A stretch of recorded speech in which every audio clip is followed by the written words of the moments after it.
Островский атындағы облыстық орыс драма театрының қоржына тағы бір туындымен толықты. Бұл жолы өнерпаздар өңірімізге танымал өлкетанушы Жайсаң Ақпайдың Жәңгірхан пьесасын сахналады.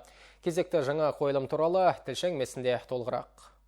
Тарихи деректерге негізделген туындыны тамашалау үшін жиылған өнер сүйер көрерменнің қарасы қалың. Қазақстан Республикасының тәуелсіздік күні мен Алтын Орданың 750 жылдығына арналған Жәңгірхан спектаклін театрдың бас режиссері Оксана Малушы қойса, ал суретші Максим Будаев та біраз еңбек сіңірген.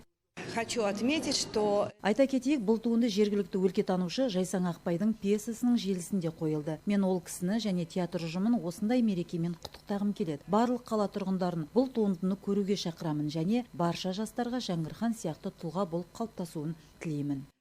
Өңірімізге танымал өлкетанушы Жайсаң Ақпайдың туындысы негізінде сахналанған қойылымда Жәңгірханның жергілікті тұрғындарды отырықшылдыққа, білім алуға негізі болғаны суреттелді. Спектакльде сол секілді хан Жәңгірдің ел игілігі үшін жасаған еңбектері сомдалды. Басты рөлді сомдаушы театр әртісі Анатолий Громов Жәңгірханның бейнесін байыппен ойнап шықты. Облыс әкімі Ғали Исқалиев театр әртістерін премьерамен құттықтап алғысын жеткізді. Конечно, за 1 час, наверное, сложно. Әрине, бір сағатқа тарихи тұлғаның өмірі мен өнегесі туралы барлығын қамту өте қиын. Дегенмен менің ойымша бұл театр әртістерінің қолынан келді. Уақыт өткенмен тарих ешқашан өзгермейді. Өңірімізге танымал өлкетанушының тарихымызды түгендеудегі, әсіресе хан Жәңгірдің бейнесін ашудағы еңбегі орасан. Мәдени өмірдің ұйытқысына айналған театр ұжымының еңбегіне алғысым зор. Еңбектеріңіздің жемісін көре беріңіздер. Тәуелсіздігіміз мәңгілік болсын. Бүгінде театр шығармашылық жаңа белестерге жету жолындағы ізденіс қарымын шыңдап келеді. Жаңа спектакльде Жәңгірханның ел билеудегі ұстанымы, ақыл-ой дәрежесі анық байқалады. Жан күйзелісі де шебер ашылған.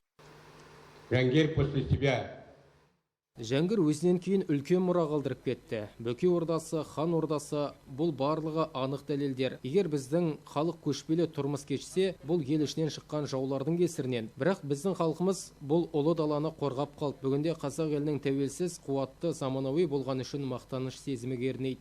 Жалпы жаңа қойылым көрермендердің көңілдерін баурап, үлкені кішілі сахнагерлерді зор қошеметке бөледі. Гүлсара Марат, Алтынбек Нышқалиев, Айдос Қисымов, Ақжайық телеарнасы.